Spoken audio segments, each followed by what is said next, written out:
जय श्रीराम मित्रांनो, माझ्या ब्लॉगमध्ये आपलं सर्वांचं स्वागत. आम्ही आलो शेताकडे जोरदार पाऊस झालेला होता. चक्रीवादळ पण आलेलं होतं.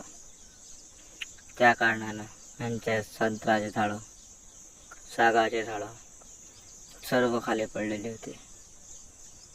इकडे काय डुकरांचा पण समावेश झालेला होता. डुकरं सांबारांच्या वावरातले सर्व झाडं आणि केळीची खांब सर्व पाळलेले होते.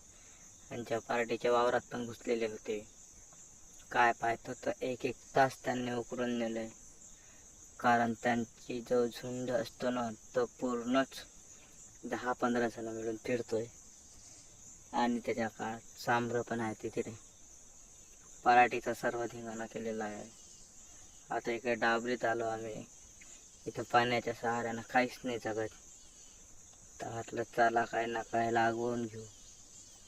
तर काय आलं तर आम्ही भात लावलेला होता, तो पण आलेला नाही. भाताचं जे रोप लावलेलं होतं ना ते पण गायब झालेलं आहे. इथलं काहीच नाही राहिलेलं आहे. म्हटलं चला एकदा आपण काही ना काही आज लावून घेऊ.